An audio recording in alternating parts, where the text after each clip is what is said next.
Hey, this is Dave Jackson from the schoolofpodcasting.com, and today we're going to answer the question, what is a podcast, and a little bit about how they work.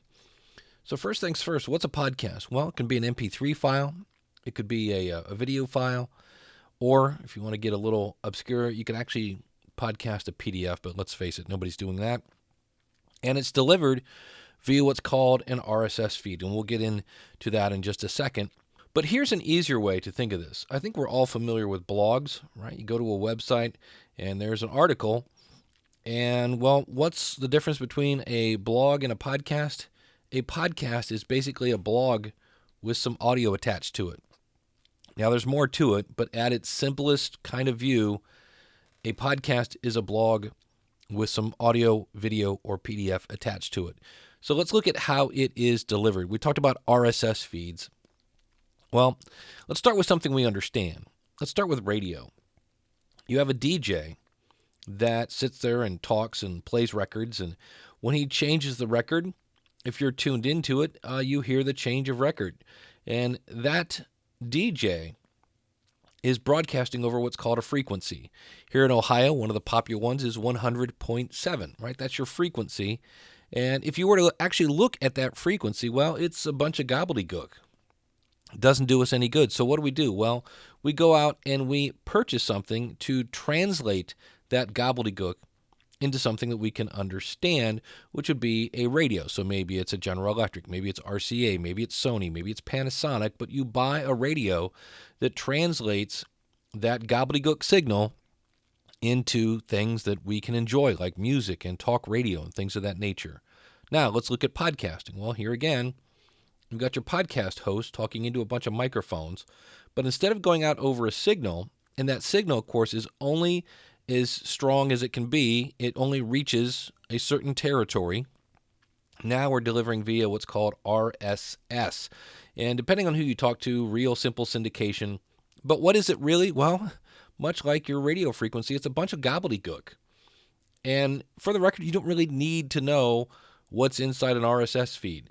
When I start my car in the morning, I know that there's some gas and some oxygen and explosion and some stuff comes out the tailpipe, but basically it gets me to work.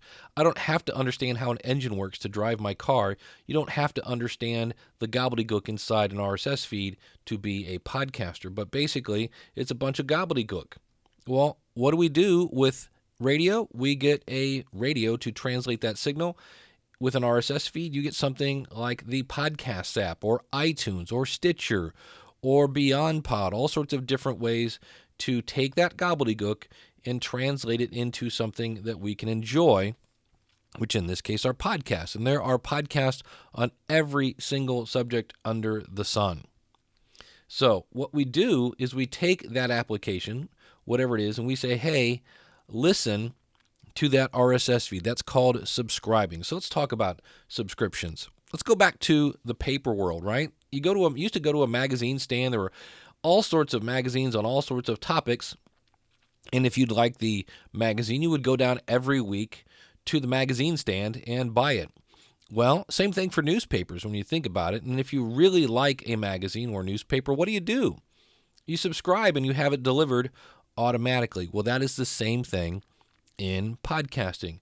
You can go out to somebody's website and you can see there's a big play button. I could click on that and I could listen to the podcast right there on their website. So do I need a smartphone to listen to a podcast? No. Do I need an iPod? No. You can actually listen to podcasts right on your website.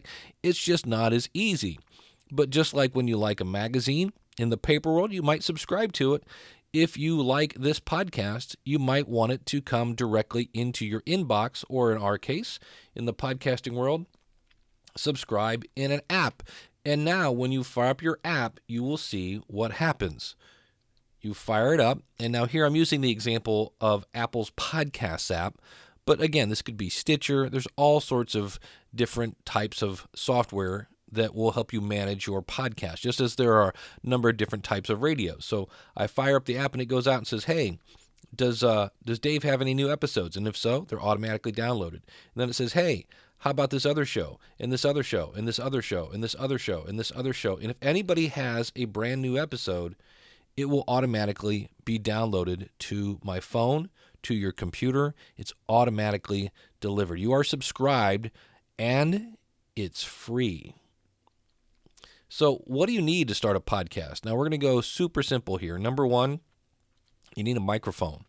And for the record, there is no one-size-fits-all. I can't say, here's the equipment you need, because do you have one host, two hosts? Are they in the same room? Are they in different parts of the country? There is no one answer for podcasting gear. And if you need help with that, come out to schoolofpodcasting.com and I can help you with that. I do like the website. This is my website, bestpodcastinggear.com. But the microphone you're looking at right there goes for somewhere between $50 and $70, and it sounds phenomenal. Please do not spend thousands of dollars on podcasting gear. You just don't need to do it. You also need a website, and I use a company called HostGator for my website. If you go to schoolofpodcasting.com/hosting and use the coupon code PODCASTCOACH, all one word, you can get a great deal on web hosting. And then you also need a media host. And the number one that I recommend, there are a few. There's Libsyn, there's Blueberry, but I use Libsyn, and it's libsyn.com, and you can get a free month by going and using the coupon code SOPFREE. Now, how much does all this cost? Around $20 to $30 a month. You also need a domain name. And in terms of how much does it cost to start one, by the time you get your microphone and some artwork and things like that, you're probably going to spend a couple $100s. I usually tell people it's like you were buying an Xbox for one of your children. By the time you buy the Xbox and a game or two, you put out a couple $100, and you have no problem doing that for a hobby. And in this case, you're starting a podcast, and if you try, you can, in some cases, earn money with your podcast. Passion is another thing you need. I always say, if you can't explain to me why you want a podcast, you're never going to make it through the how. And I don't want to sugarcoat things. Creating a really good podcast takes a lot of work. You have to go out and find great content that impacts your audience. Now, it's a lot of fun, and you'll meet a lot of like-minded people, and that in itself is in some cases worth more than any money that you would make from your podcast.